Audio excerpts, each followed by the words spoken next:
Welcome back to my channel women self talk. और यहाँ पर हम बात करते हैं वीमेंस के हेल्थ से रिलेटेड टॉपिक्स पर। तो आज हम जिस टॉपिक पे बात करने वाले हैं वो है प्रेगनेंसी टाइम में दिल की धड़कन का तेज़ हो जाना। जो कि प्रेगनेंसी टाइम में जो है जो माँ होती है उसकी दिल की धड़कनें 25% तक तेज़ हो जाती हैं। तो क्या कि खतरनाक है या फिर ये नॉर्मल है या फिर तेज़ धड़कन होने का क्या क्या कारण हो सकता है, आज की वीडियो में हम इसी पे बात करेंगे कि कितना नॉर्मल है या फिर किसी बीमारी का संकेत भी हो सकता है दिल की धड़कन तेज हो जाना। प्रेगनेंसी में अक्सर देखा गया है कि जब प्रेगनेंसी होती है वो बहुत ही अच्छा टाइम होता है और इसको लेकर के नए नए सपने सजोती है नई नई माँ। लेकिन जैसे जैसे उनकी प्रेगनेंसी आगे बढ़ती है उसके साथ में छोटी मोटी तकलीफें भी होने लगती हैं। उन्हीं में से एक तकलीफ होती है दिल की धड़कनों का तेज हो जाना, घबराहट होना, सांस फूलना। ये सभी जो चीज़ें होती हैं इन्हें लेकर के बहुत ज़्यादा चिंता होने लगती है, क्योंकि दिल की धड़कन असमान रूप से तेज़ हो जाना नॉर्मल नहीं होता है। और ऐसे में उनके मन में कई सारे विचार आते हैं और पूरी प्रेगनेंसी में ये उनको दिक्कत देती है। तो कई लोगों का ऐसा होता है कि जैसे ही उनकी प्रेगनेंसी ठहरती है तभी से कुछ कुछ चीज़ें सिम्टम आने लगते हैं, लेकिन मोस्टली देखा जाए तो ये 3rd ट्राइमेस्टर चालू होने के बाद ज़्यादा होता है। तो प्रेगनेंसी में दिल की धड़कन क्यों तेज़ हो जाती है ये जानना बहुत ज़्यादा ज़रूरी है। और दिल की धड़कनें तेज़ होने के क्या क्या कारण होते हैं और इनसे आप कैसे रिलीफ पा सकते हैं, चलिए जानते हैं कि प्रेगनेंसी टाइम में जो है महिलाओं की दिल की धड़कन तेज़ क्यों होती है। फ्रेंड्स, दिल की धड़कन की एक नियमित रफ्तार होती है और हर किसी का दिल जो है 1 मिनट में 72 बार धड़कता है। लेकिन प्रेगनेंसी टाइम एक ऐसा टाइम होता है जहां पर कि हर गर्भवती महिला की जो दिल की धड़कन है, जो नॉर्मल धड़कन होती है उससे थोड़ी सी तेज हो जाती है। दिल को ज़्यादा काम करना पड़ता है क्योंकि दिल पर प्रेशर ज़्यादा पड़ता है। तो क्यों होती हैं दिल की धड़कनें तेज, ये जानने के लिए हमें सबसे पहले ये जानना होगा कि जब दिल की धड़कन तेज होती है इसका मतलब आपका हार्ट जो है ज़्यादा ब्लड सप्लाई कर रहा है, ज़्यादा उसको काम करना पड़ रहा है।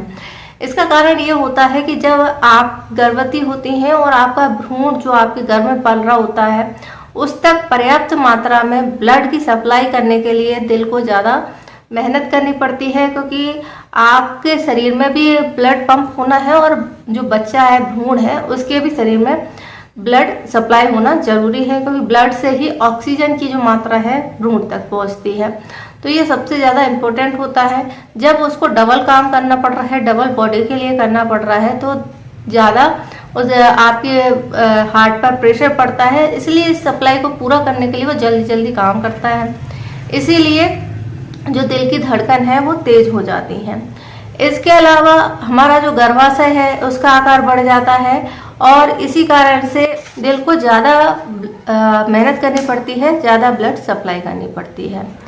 इसके अलावा नेक्स्ट जो कारण होता है वो होता है ब्रेस्ट में बदलाव। जैसे जैसे महिला का शरीर में बदलाव होते हैं, आपकी प्रेगनेंसी आगे बढ़ रही होती है तो उनके ब्रेस्ट के शेप और साइज में भी बदलाव आते हैं। जो आपका शरीर होता है वो मिल्क प्रोडक्शन करने लगता है और आने वाले भ्रूण के लिए तैयारी कर रहा होता है उसको फीड कराने के लिए।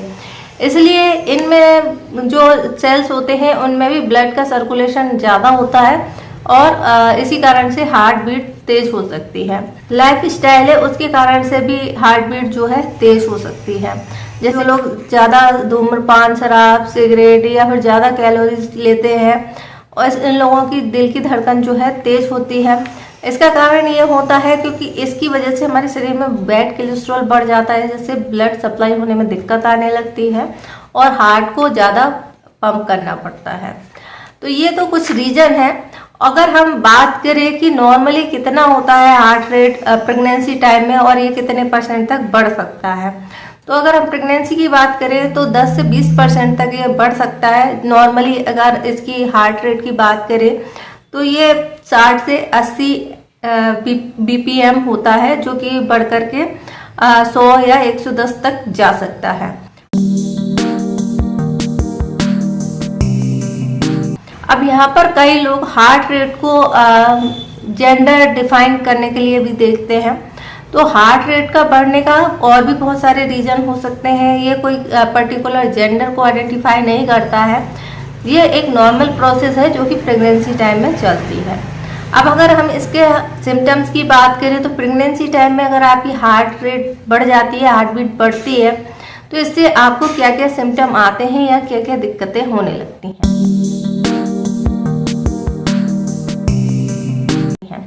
सबसे पहले अनियमित दिल की धड़कन होती है, जिसके कारण से आपको सांस लेने में तकलीफ होती है, चक्कर आते हैं, बार बार बेहोशी हो सकती है। तो ये चीजें जो है प्रेगनेंसी टाइम में महिलाओं को होती। तो ये सारी जो दिक्कतें हैं अगर आपको हो रही हैं तो बिना देरी किए आपको डॉक्टर से मिल लेना चाहिए। अगर आपको ये सारी दिक्कतें नहीं हो रही हैं, आपको सांस लेने में दिक्कत नहीं है, चक्कर नहीं आ रहे हैं, तो ये नॉर्मल है, ये अपने आप ही सामान्य हो जाती हैं। इसके लिए आप कुछ घरेलू उपाय कर सकते हैं जो कि आपकी दिल की धड़कन को कंट्रोल में रखेंगे। जैसे कि आप योगा कर सकती हैं, प्राणायाम कर सकती हैं, ध्यान लगा सकती हैं, अच्छा म्यूजिक सुन सकती हैं, जिसके कारण से आपकी बॉडी रिलैक्स होती है और आपकी दिल की धड़कन जो है नॉर्मल होती है। इसके अलावा नींद जो है आपको जरूर पूरी लेनी चाहिए, अच्छे से लेनी चाहिए। गहरी सांस लीजिए जो कि आपके दिल की धड़कन को नॉर्मल करने में हेल्प करती है। रिलैक्स टेक्निक आप यूज कर सकती हैं और अपनी लाइफस्टाइल में थोड़े से बदलाव करके भी आप ये चीजें जो है कंट्रोल कर सकती हैं। इसके अलावा कैलोमाइल जो टी होती है वो भी प्रेगनेंसी में दिल की धड़कनों को कंट्रोल करने के लिए अच्छी होती है। तो इसको लेकर के आपको बहुत ज़्यादा चिंता करने की ज़रूरत नहीं है, एक नॉर्मल सी चीज़ है, लेकिन कुछ महिलाओं को ये दिक्कत दे सकती है।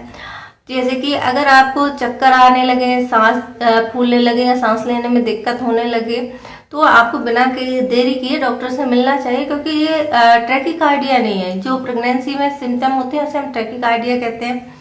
लेकिन अगर आपको ये सारी दिक्कत है तो दूसरी प्रॉब्लम की वजह से भी हो सकते हैं, जैसे कि आपका हाई कोलेस्ट्रॉल होना या अस्थमा या दमा की शिकायत होना या हार्ट से रिलेटेड कोई प्रॉब्लम हो, तो भी आपको ये सिम्टम आ सकते हैं। तो अगर ऐसा है तो पहले ही अपने डॉक्टर को बताएं, इस बारे में बात करें, ताकि आपको प्रेगनेंसी टाइम में ये सारी दिक्कतें ना बढ़े। और इसको अगर दिक्कत है तो उसके हिसाब से ट्रीट किया जाएगा, वरना ये नॉर्मली है 10 से 20% बढ़ जाती है, जो कि आपकी डिलीवरी के बाद बिल्कुल नॉर्मल हो जाती है। तो इसको लेकर के बहुत ज़्यादा टेंशन लेने की ज़रूरत नहीं है। तो आई होप आपको जानकारी पसंद आई होगी। जानकारी पसंद आए तो वीडियो को लाइक कर सकते हैं, शेयर कर सकते हैं, हमारे चैनल को सब्सक्राइब कर सकते हैं। इससे जुड़ा हुआ कोई क्वेश्चन है तो आप हमसे पूछ सकते हैं, इंस्टाग्राम पे फॉलो कर सकते हैं। वीडियो देखने के लिए आपका धन्यवाद।